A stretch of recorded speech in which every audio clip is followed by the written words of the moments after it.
Masuk ke bab hepatitis eksaserbasi pada kehamilan. Penyebab hepatitis virus adalah kontak dengan penderita terinfeksi akibat endemik virus, kontak seksual dengan penderita, dan pemakaian obat-obatan, terutama injeksi, menyebabkan gejala kuning pada ibu dan berpotensi risiko tinggi penularan ibu dan juga fetus.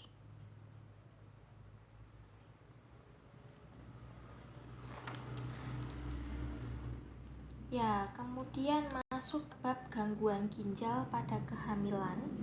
Itu yang dibahas pertama fisiologi ginjal pada kehamilan dulu ya. Oke. Kehamilan itu menyebabkan perubahan anatomi dan fisiologi ginjal. Pada anatomi, ukuran ginjal pada USG atau radiologis akan terlihat membesar sekitar 1 cm. Volumenya meningkat 30% dan terjadi dilatasi pada sistem collecting tubulus dibandingkan pada wanita tidak hamil. Sehingga pada trimester akhir itu sering dijumpai suatu kondisi fisiologi hidronefrosis yang ditandai dengan nyeri abdomen. Pada keadaan hamil terjadi peningkatan aliran darah ginjal yakni sekitar 35 sampai dengan 50%. Dan meningkatnya kecepatan filtrasi glomerulus.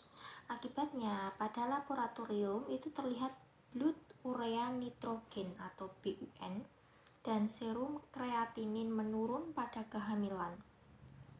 Retensi natrium menurun sekitar 4-5 MEq/L, sehingga tekanan osmotik itu juga menurun yang memacu perasaan haus pada ibu hamil dan keluarnya hormon antidiuretik.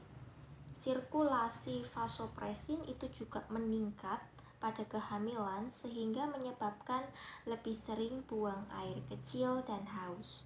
Pada kondisi patologis poliuri dan polidipsi ini harus diperhitungkan sebagai gejala diabetes.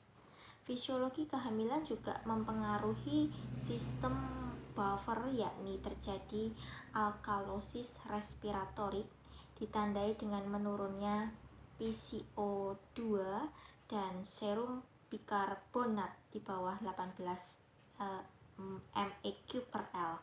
Hal ini bisa dikompensasi ginjal melalui sistem metabolismenya. Sirkulasi 1,25 hidroksivitamin D3 itu juga meningkat selama kehamilan seiring dengan meningkatnya kebutuhan. Hal ini menyebabkan tendensi untuk pembentukan batu ginjal selama kehamilan. Ekskresi protein secara fisiologis itu meningkat pada kehamilan sehingga terjadi mikroalbuminuria ringan.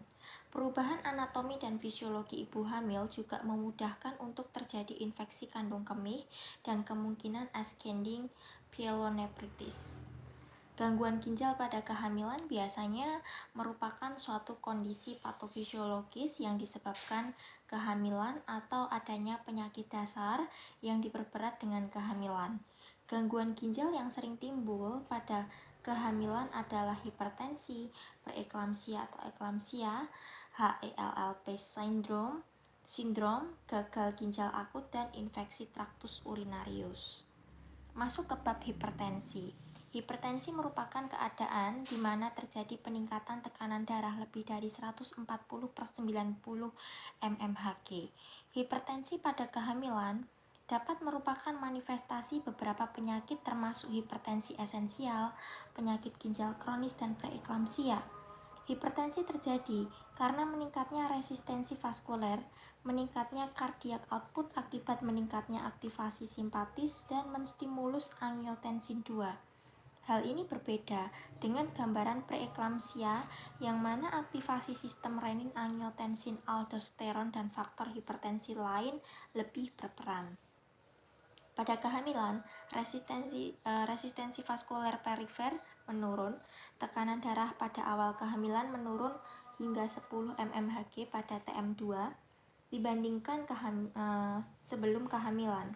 Akibatnya, peningkatan tekanan darah di atas 140/90 mmHg itu harus diwaspadai. Mean arterial pressure atau MAP lebih dari 90 mmHg pada TM2 dan lebih dari 95 mmHg pada TM3 dikaitkan dengan meningkatnya perinatal mortalitas preeklamsia. Hal ini setara dengan progresivitas peningkatan kematian perinatal untuk kenaikan MAP 5 mmHg pada setiap tahapan.